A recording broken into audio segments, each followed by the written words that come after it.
One of the essential purposes of the rite of passage was to offer the young person an opportunity to descend more deeply into his or her identity, to discover who they are at their core.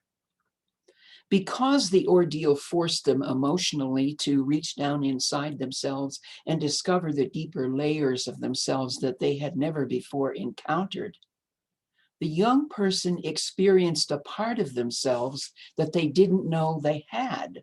Or if they had some sense of their deeper identity, the ordeal made it real and unequivocal.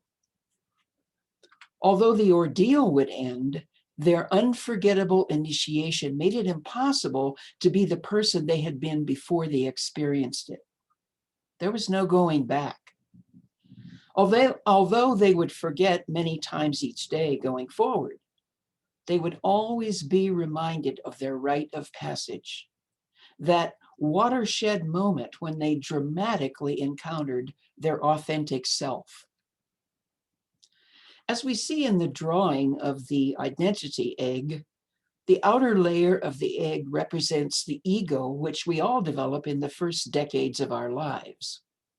We cannot function without the ego, and in early life, the ego is essential for developing our identity, becoming educated, launching a career, starting a family, and striving to realize our dreams.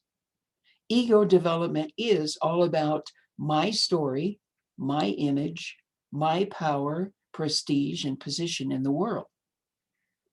The second identity layer consists of our ethnicity, our culture, our national identity, our gender identity, our sexual orientation, and the people, things, values, and ideals that exceed the ego.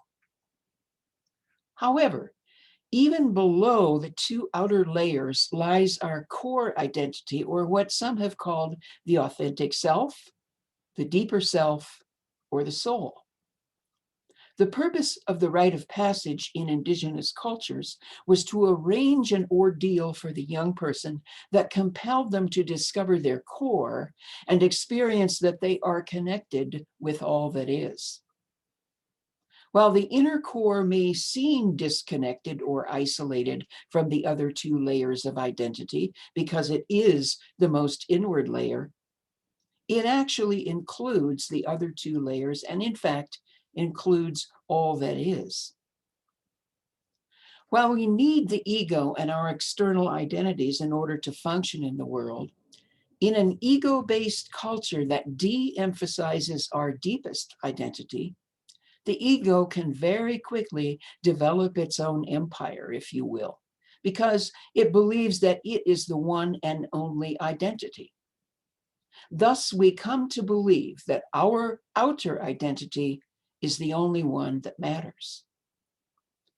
As stated in the course, in keeping with the mystical and indigenous tradition, Carl Jung argued that when the ego diminishes or ignores the sacred self, at some point, a greater wisdom within us or in the world finds a way to topple its empire.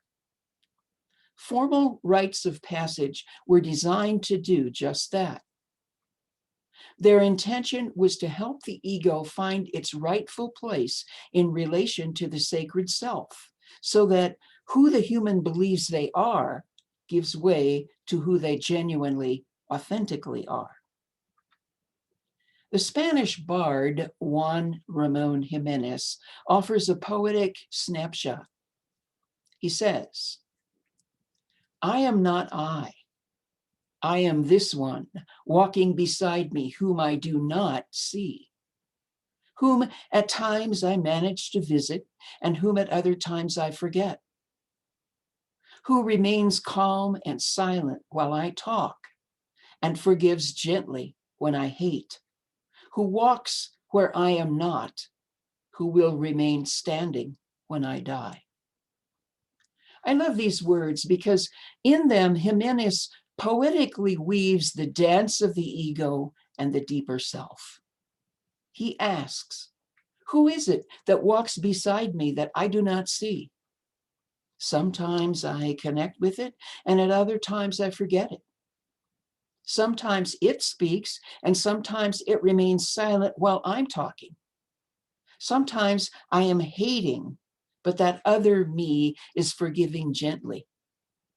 It goes to places I can't go to. And when I'm dead, it remains. So the question that I have been asking in different ways throughout this course is, what if our current planetary predicament is not only a catastrophe, but a spiritual rite of passage that is compelling us, like the young person in the initiatory ordeal, to recognize beyond the shadow of any doubt who we truly are, a sacred, divine being who is connected with all that is.